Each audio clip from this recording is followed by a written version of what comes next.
Jennie has set me a budget of £325,000. She wants a house with character that has at least 3 bedrooms, one of which must be en suite.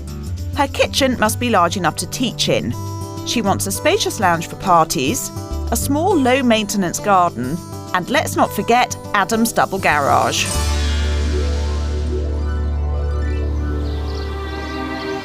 North Yorkshire, 3,000 square miles of contrasting landscape, forms England's largest county. Even though the area is home to both the Yorkshire Dales and moors, rich agricultural land still dominates almost 80% of the region. While farming has been the bedrock of the economy, tourism is fast becoming one of the major players.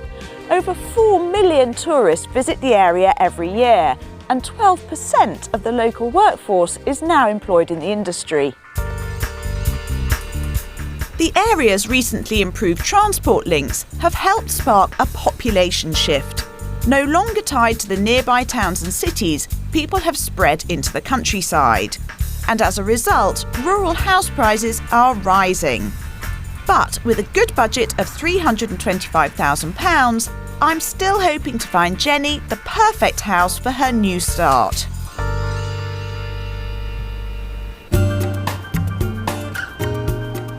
I'm beginning my search 6 miles south of Selby, in the village of Carlton, which is dominated by Carlton Towers. The Victorian exterior of the house was redesigned by Henry IX, Lord Beaumont. In 1879, the Baroness of Beaumont, Isabella Anne, donated St Mary's School to the people of Carlton.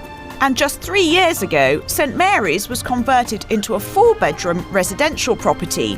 It's now on the market for just under £325,000. Well, first impression, I don't really like the look of the outside. Well, it's quite an unusual building, really, it's isn't the tarmac leading to the house. Something can change tarmac, isn't it? Back in York, Jennie and Aaron are keeping in touch with my progress via the laptop. Nice to see you. Nice to meet you. Hi. Right, so here we are, St Mary's Schoolhouse. So these 2 garages come with the property Come with the as well? property, and that's access to the rear garden as well. Right. Double garage. Yeah. Excellent, that. Yes. Yeah, I think Adam would like that. Oh my goodness, what an amazing room. Wow, yeah. That's belting, that's really good, that. That is really nice. It's got a multi-fuel burner there. Right. And all the beams are original. The floor's been raised a metre as well because the windows were quite high for the level of the floor, so they've raised the floor so you can actually see out of the windows. And I have read about this previously in schoolhouses, that they had very low floors and high windows so that the school children didn't gaze out of the window all day. That's right, but you still get all the natural light with it as well. Yeah. Took a lot of furniture to fill that place. I'm sure you'll struggle to find some furniture. This whole room says Jennie so much to me because she really wants a property where people will go home and go, have you been to Jennie's house? Because it's got so much character, and this really is a statement room. Yeah, I mean, can you imagine all the parties I could have there? Everybody will be in the same room. Oh, you don't need any furniture then, do you? You can just fill it with people. Ballroom. Yeah. OK, so that way is your bedrooms. OK, so should we go this way? Kitchen through here. Lovely. Right. Oh, gosh. I was going to say the kitchen seems quite small, but actually it's a really decent-sized kitchen. It's just in comparison to that huge space next door. Well, it is a big kitchen. Again, it's full of light. It has quite a sort of a contemporary, new feel to it. It's a new feel, but it's also got some of the traditional features as well, such as the Belfast sink. Yeah. And the cooking range, although it's a modern one, it's in keeping again with the property. Yes. That cooker is exactly the same one as what I've got now. Oh, it is, yeah. Yeah, so... Well, there's no complaints there then, is there, really? And this was something that she really wanted to get a table in the kitchen so people can be sort of sitting and chatting to her while she's doing all her cooking. So you've even got that space, and they've got a table in there.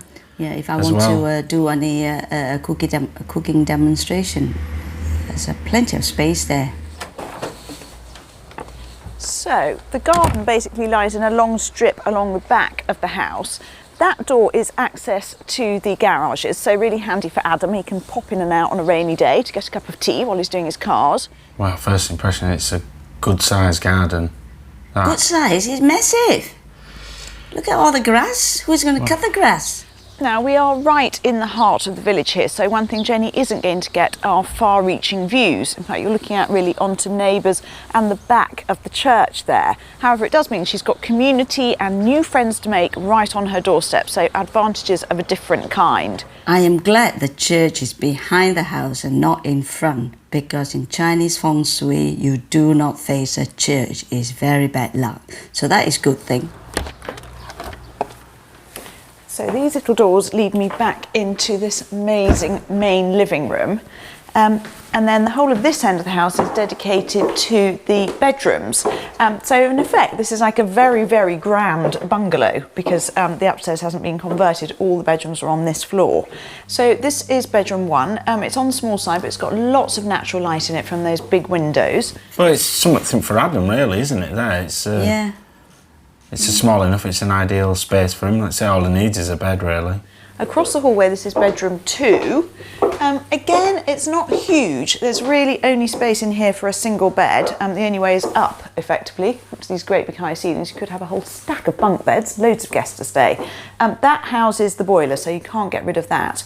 But if Jennie felt it was too small for a bedroom, she could always make it into handbag and shoe storage area. I'm glad she said that. Oh, that's a must, though. I mean, that's so important. Where am I going to have my clothes? I need a dressing room. Well, there you go, your own personal walk-in wardrobe.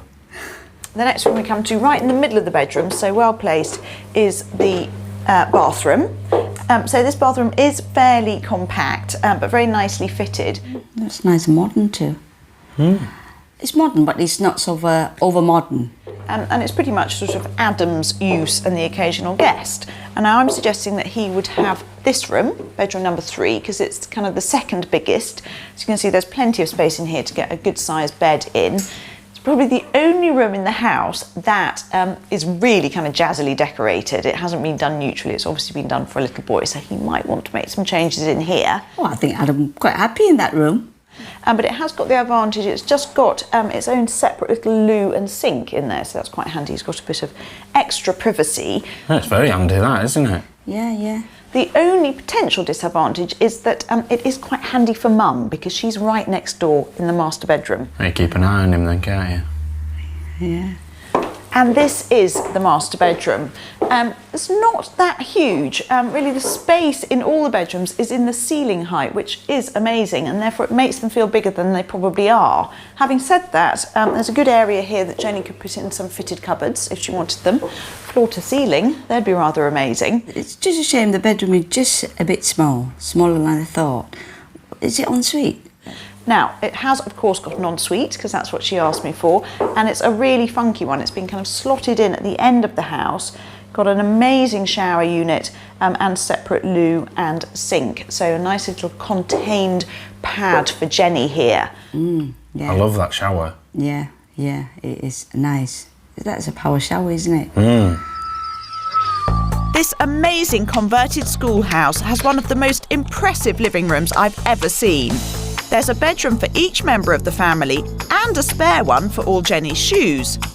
The kitchen is easily big enough for cooking demonstrations and small enough to feel homely.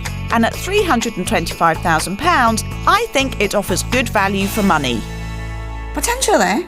Yes, I can see myself. Nice. Yeah, very nice. I can see myself there, and I can see friends who come in and say, "Wow, what a wonderful ceiling!" Jennie's house. It's Jennie's house, yeah.